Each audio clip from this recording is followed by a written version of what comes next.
And welcome to my channel and to another edition of my book recitals. Today's book is Sapiens by Yuval Noah Harari, and if you haven't read this book before, it gives you a kind of timeline of Homo sapiens as a race and through our civilization, starting out as kind of, Neanderthals and cavemen and working through the industrial age and then coming to today and actually looking towards the future of humanity as we know it.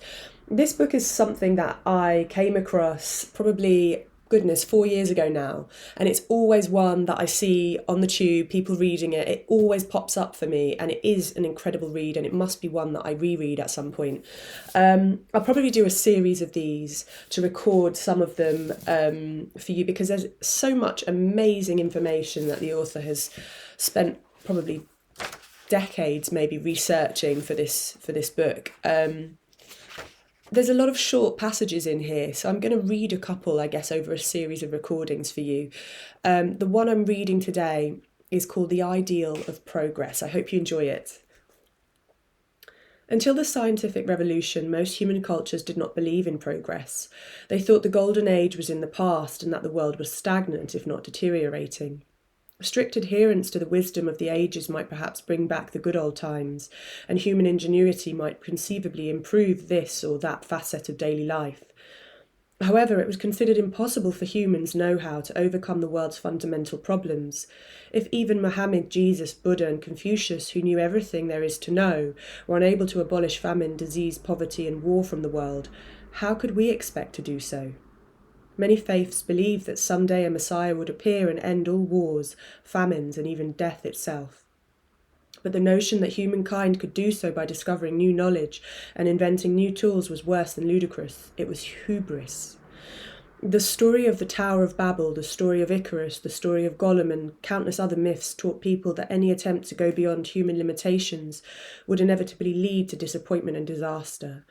When modern culture admitted that there were many important things that it still did not know, and when that admission of ignorance was married to the idea that scientific discoveries could give us new powers, people began suspecting that real progress might be possible at all. As science began to solve one unsolvable problem after another, many became convinced that humankind could overcome any and every problem by acquiring and applying new knowledge. Poverty, sickness, wars, famines, old age, and death itself were not the inevitable fate of humankind. They were simply the fruits of our ignorance. A famous example is lightning. Many cultures believed that lightning was the hammer of an angry god used to punish sinners. In the middle of the 18th century, in one of the most celebrated experiments in scientific history, Benjamin Franklin flew a kite during a lightning storm to test the hypothesis that lightning is simply an electric current. Franklin's empirical observations, coupled with his knowledge about the qualities of electrical energy, enabled him to invent the lightning rod and disarm the gods. Poverty is another case in point. Many cultures have viewed poverty as an inescapable part of this imperfect world. According to the New Testament, shortly before the crucifixion, a woman anointed Christ with precious oil worth 300 denarii.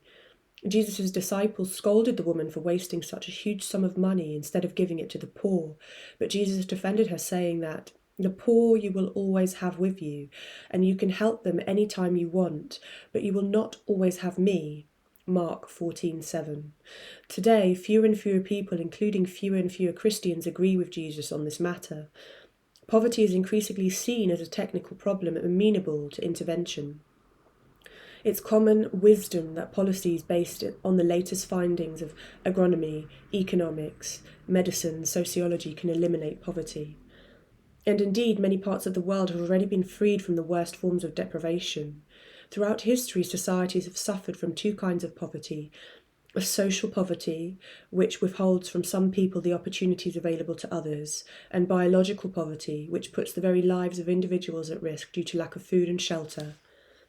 Perhaps social poverty can never be eradicated, but in many countries around the world, biological poverty is a thing of the past. Until recently, most people hovered very close to the biological poverty line, below which a person lacks enough calories to sustain life for long. Even small miscalculations or misfortunes could easily push people below that line into starvation. Natural disasters and man-made calamities often plunged entire populations over the abyss, causing the death of millions. Today, most of the world's people have a safety net stretched below them, individuals protected from personal misfortune by insurance, state-sponsored social security, and a plethora of local and international NGOs. When calamity strikes an entire region, worldwide relief efforts are usually successful in preventing the worst. People still suffer from numerous degradations, humiliations, and poverty-related illnesses, but in most countries, nobody is starving to death. In fact, in many societies, more people are in danger of dying than obesity from starvation. And that concludes my chapter on the ideal of progress. I hope you enjoyed it. Stay tuned for more book recitals. Much love.